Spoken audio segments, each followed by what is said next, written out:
Let's understand about the co-working space and the co-living space new culture coming up in the India, in the new India.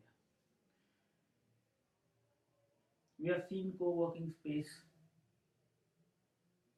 rising up in the past decade.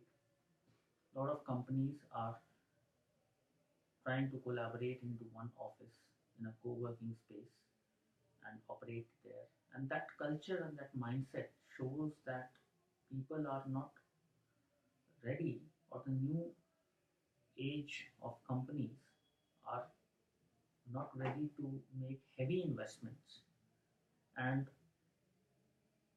increase their risk. Rather, hire a small place to start their firm, to expand their firm, and leverage from the network what they get, leverage from the environment what they get, learn from the environment rather than segregating into a separate kingdom of their own. So that mindset is has been changing among youths and startup owners and companies.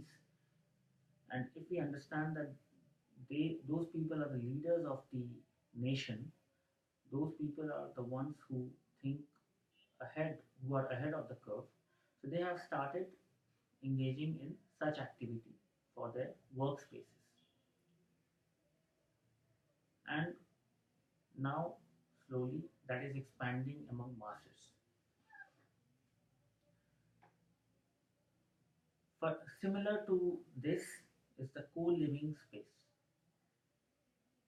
So when we understand that this mindset of sharing rather than owning a space, this mindset of collaborating with each other rather than segregating oneself from others and hiding and all of those, being confidential.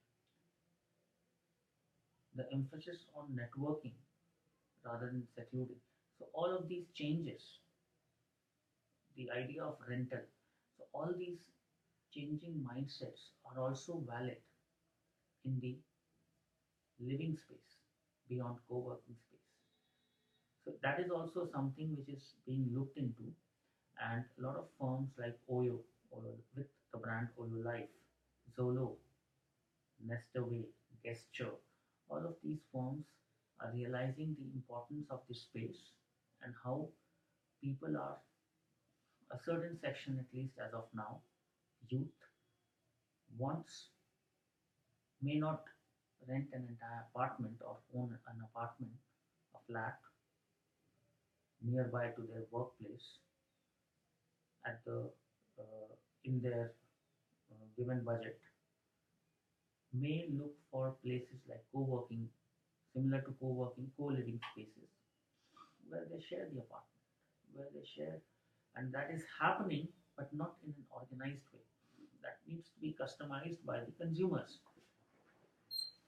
For instance, three friends taking a flat and sharing. So that's co-living, but that's not at an organized level, and all the facilities are not attuned to those co-working, co-living character of those people.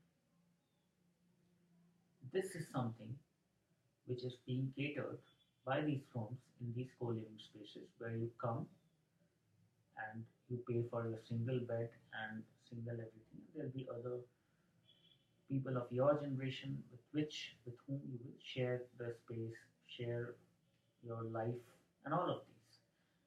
And you'll have privacy of a residence, and you'll have all the facilities of from food to everything.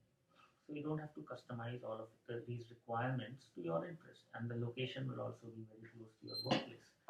So that is something being hit upon by these firms, and there's a great value pie which can be taken by these firms who are entering these sectors, who have entered these sector, because the demand of youths to live near their office space, be it Bangalore or Delhi, is more and more rising with the increasing traffic level and more and more constraints on the public transport, and even more and more issues faced by their landlords, and a lot of things they have to manage which are unorganized as of now. So this organization would be very helpful to these youths, and I believe there's a great potential in our real estate space to leverage this co-living space and make it as large as the co-working today, and even both can grow on and on. And I think co-living and co-working are the future form of